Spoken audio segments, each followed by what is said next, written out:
Which Rams players are on the bubble heading into the training camp? Who will make the cut? That's coming up next on Locked On Rams.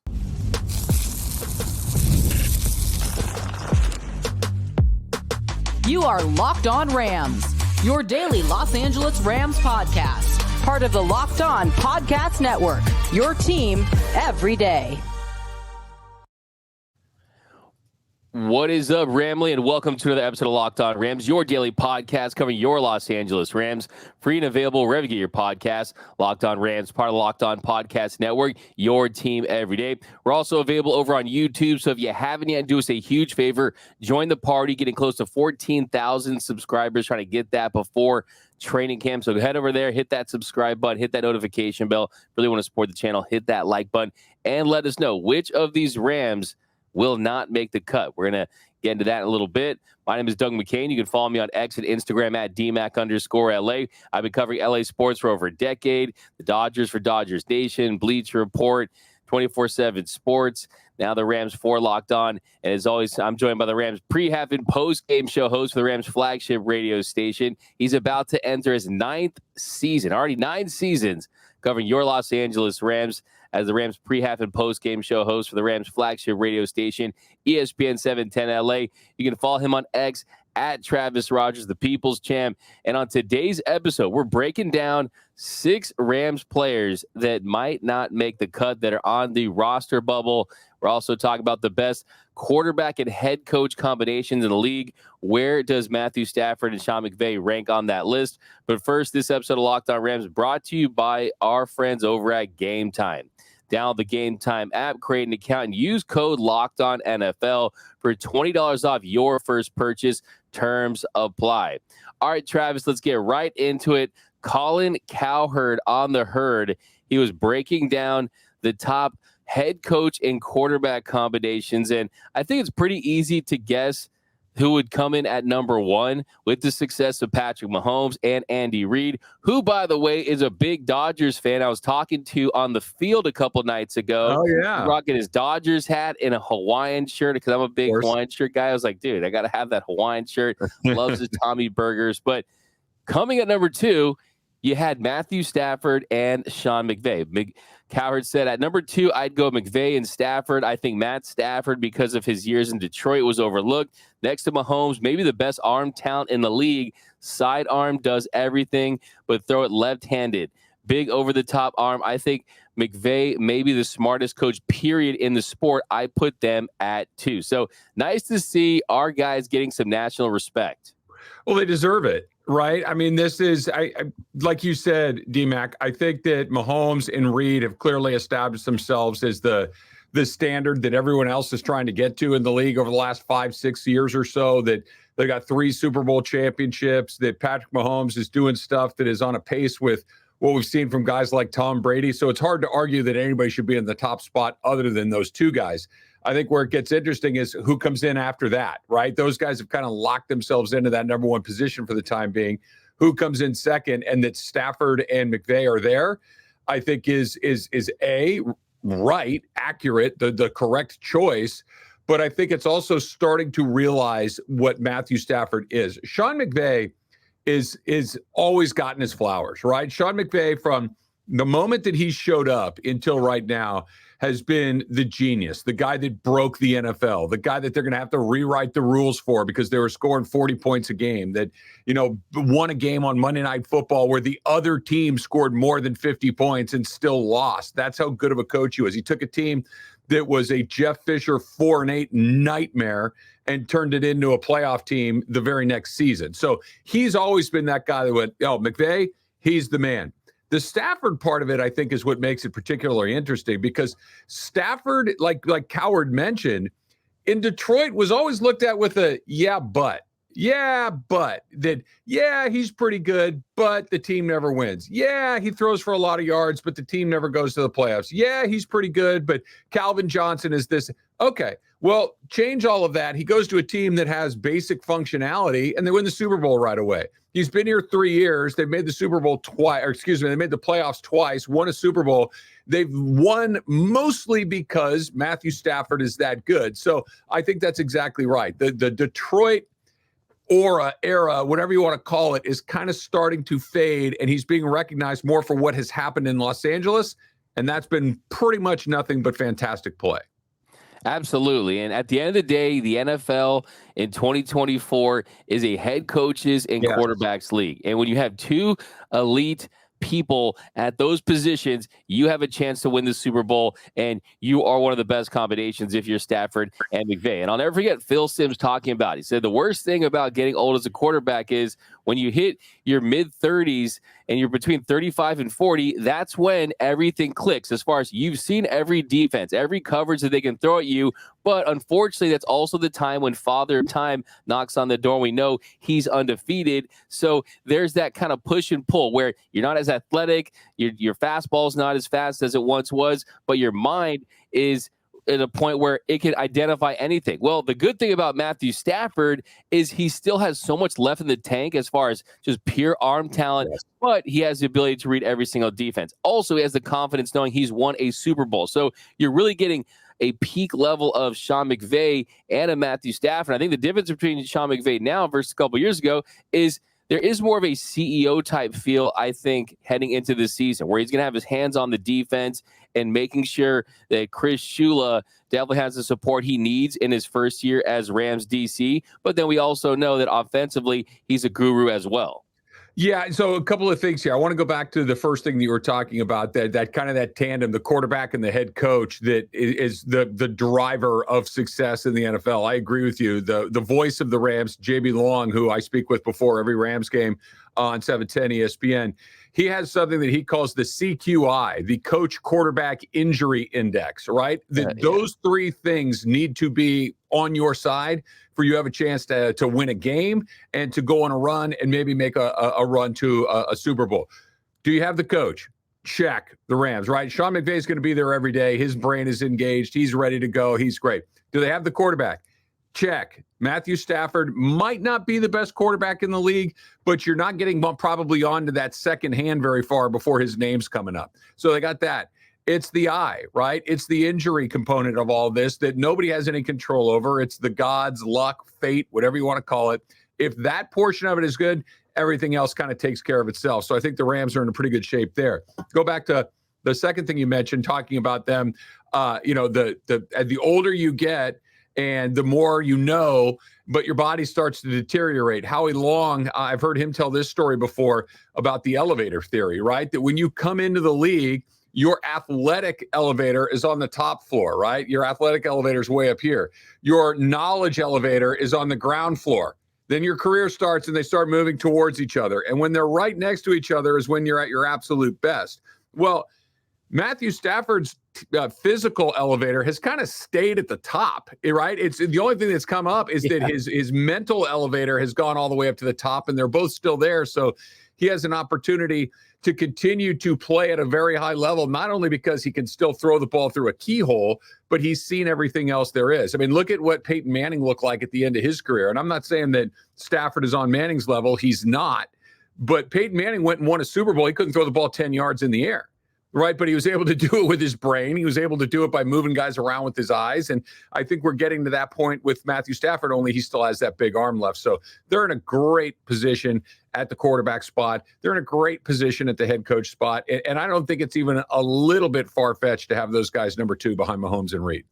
No doubt about it. I think that the only thing I would say is if you have the conversation the next 10 years, I would have Patrick Mahomes as my number one, but if it comes to head coach, I would have Sean McVay as my number one over Andy Reid, right? As far as the youth goes, but heading into next season, I would have another quarterback under center. By the way, when you said the more you know, I did see the NBC public service camera go wee across my head when you said that. But yeah, there's no doubt about it. Also, too, seeing Stafford's documentary, when he's talking about the gold jacket and wanting to solidify his legacy and cement his legacy, look, he's going to be a Hall of Famer even if he retired today. But the fact that he thinks that he needs to do more to solidify his legacy really said a lot to me about where he's at as far as just wanting to continue on. Also, really quick before we head to the next segment, want to point out the other guys on the list: John Harbaugh and Lamar Jackson coming in at 3, Jim Harbaugh and Justin Herbert at 4, Sean McDermott and Josh Allen at number 5. You had Zach Taylor, LaFleur on that list with Joe Burrow and Jordan Love.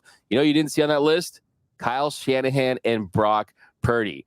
Where are those guys? Hey, I don't know. Look, Kyle Shanahan is on any list we're talking about. Good. Brock Purdy, we could go 100 rounds with 100 different people and get 100 different answers. Lamar Jackson, really? Look, is there another Lamar Jackson that I don't know about that plays in the league? Because the one in Baltimore can't be on that list. I mean, Harbaugh won a Super Bowl. I get it. He's your man in October and November, but Lamar Jackson, get out of here. Hey, kind of really speaks to the kind of, I think Josh Allen McDermott is someone that probably should be a little higher on that list. But coming up in our next segment, we're breaking down Rams that are on the bubble heading into the 2024 season. That's coming up next on Locked On Rams.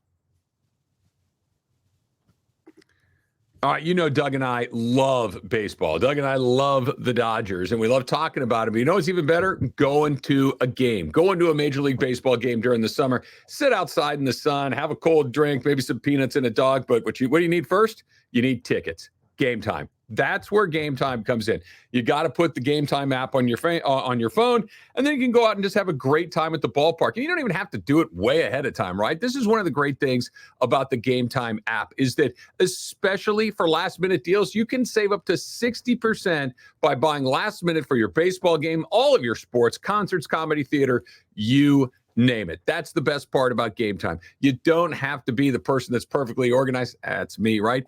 Even at the last minute, you've got it covered. Easy to find and buy your Major League Baseball tickets and for every kind of event in your area. Plus, I love this, right?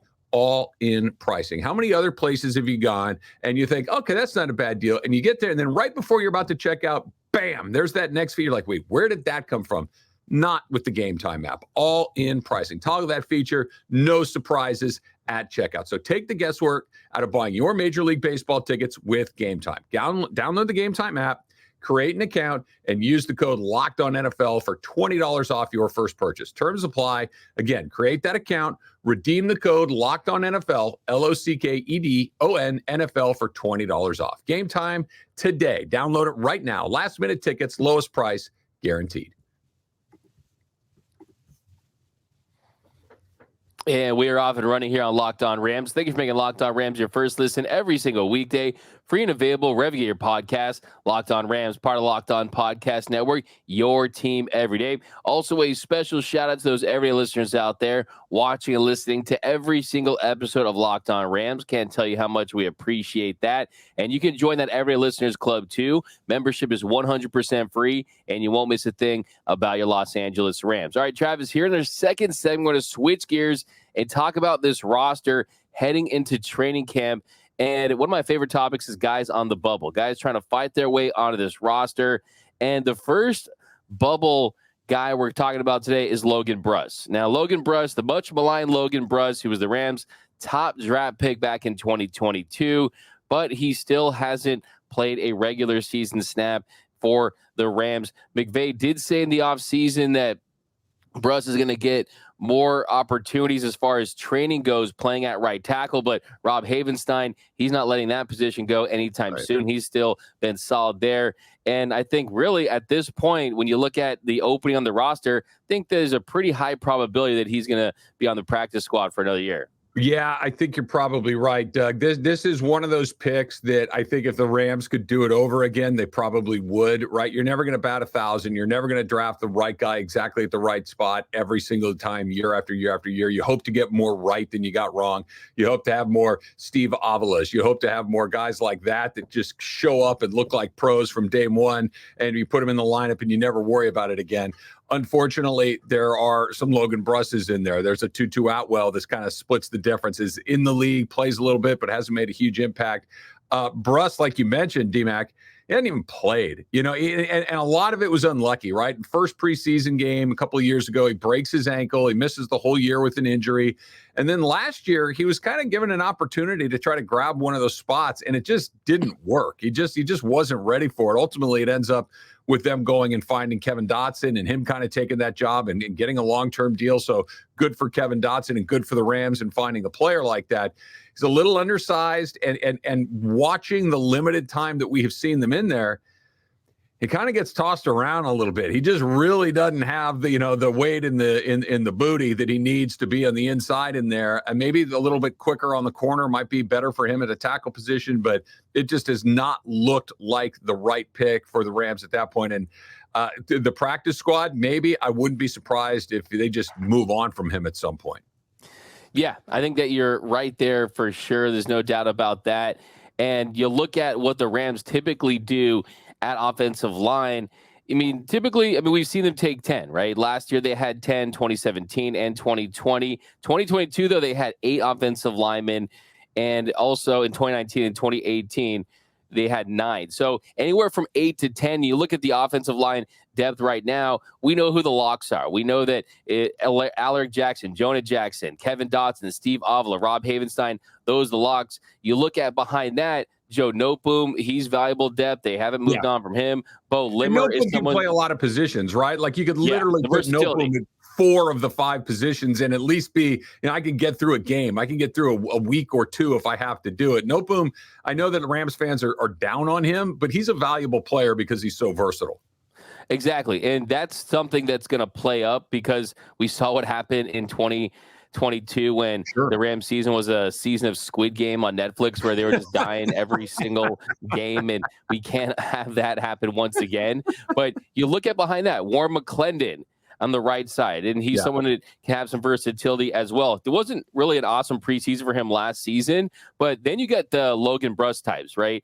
AJ Arcuri, Zach Thomas, Mike McAllister, guys that are kind of in that tier for the Rams. So really it's going to come down to how he performs during the preseason and if he can really step up. And you see the size, you see the potential there. And what Sean McVay said about him during the offseason was, I don't want to give up on Logan yet.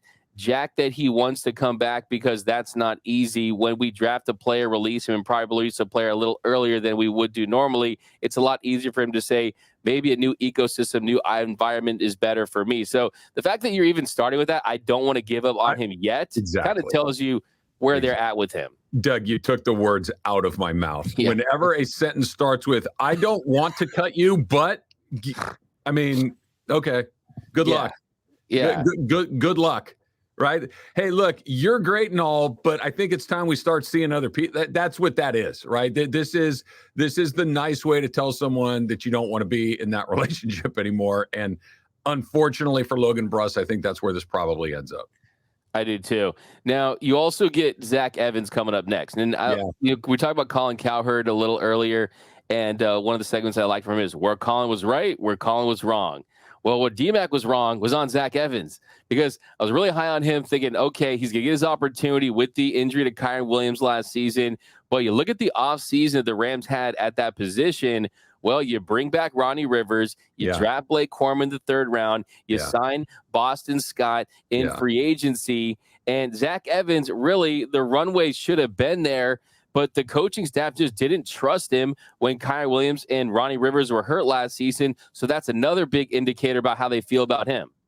Well, I think you said it again. You look at this. If you looked at the Rams draft this offseason, if you looked at their activity this offseason, signing free agents and everything else, you would have thought the Rams didn't have any running backs. Right. You would have thought that this was a position that was absolutely nowhere. And I understand that Kyren Williams is their guy and he's a really good player.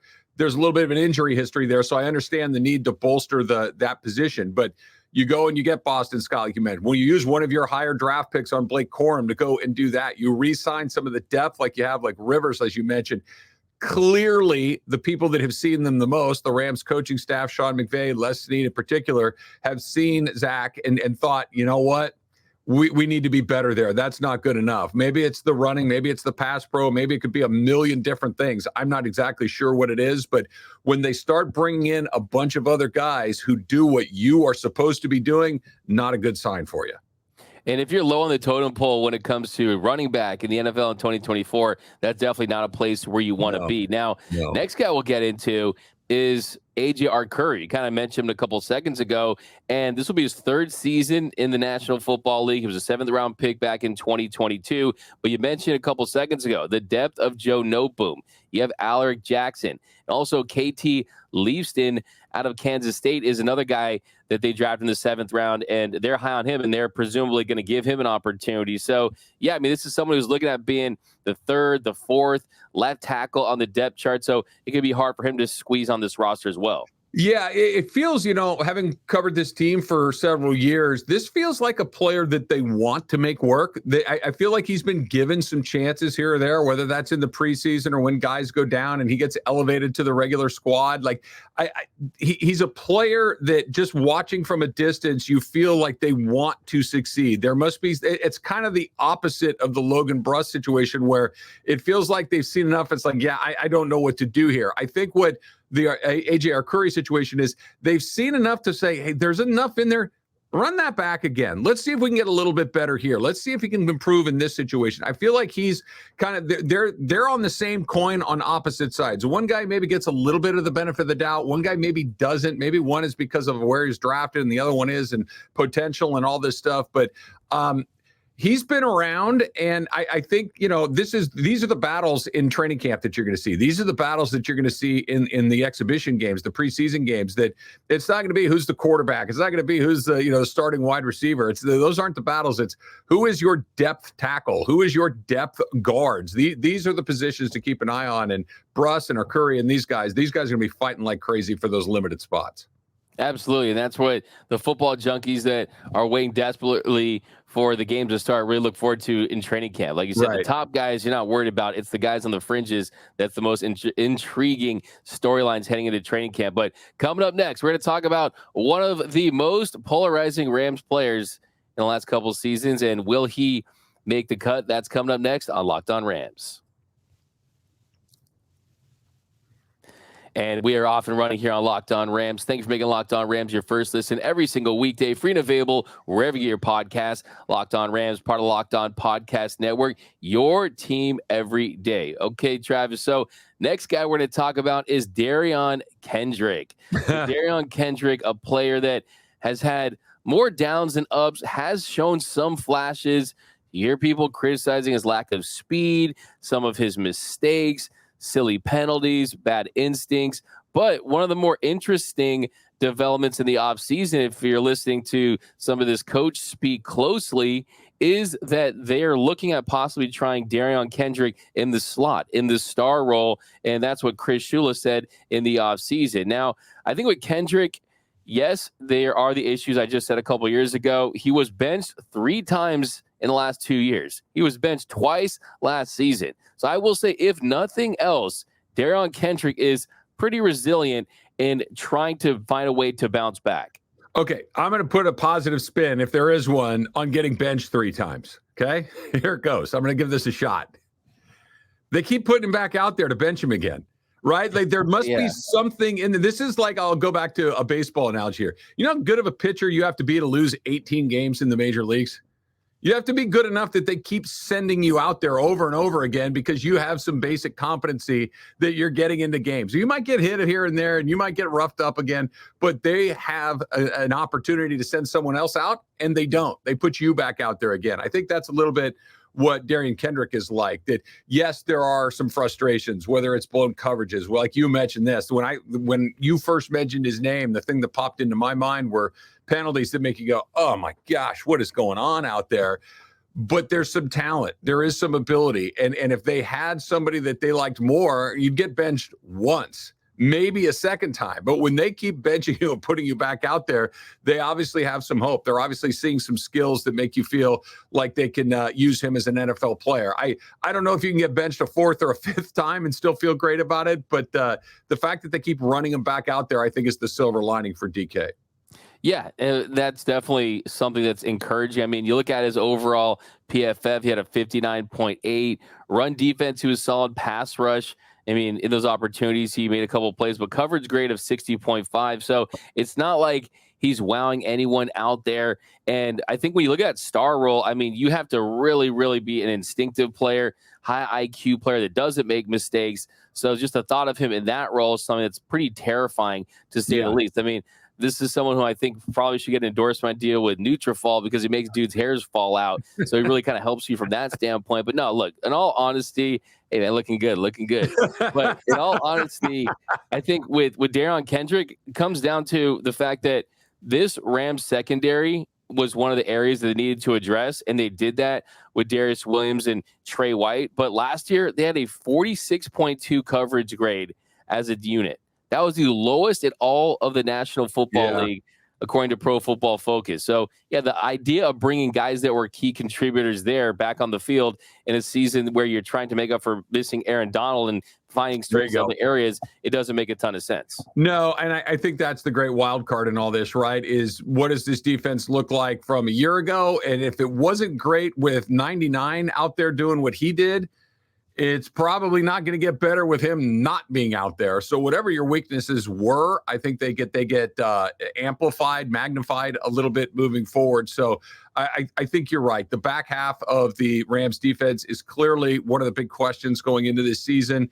I think that everybody, other than maybe some of those new guys that we've talked about that have come in, are probably going to be evaluated in a way that's a little bit different than previous seasons.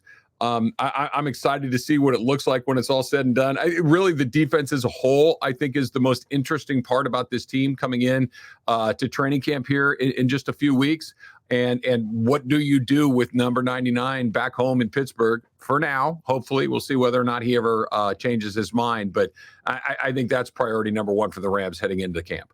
Could not agree more. And we're going to pick this up tomorrow. We got more guys on the bubble. We'll talk about guys like Oshwan Mathis, Hunter Long, some more guys trying to fight to make this 53-man roster. But that's going to do it for this episode of Locked On Rams. My name is Doug McCain. You can follow me on X and Instagram at DMAC_LA. You can follow the People's Champ, Mr. Travis Rogers, at Travis Rogers. And until next time, whose house? It's Locked On Rams house.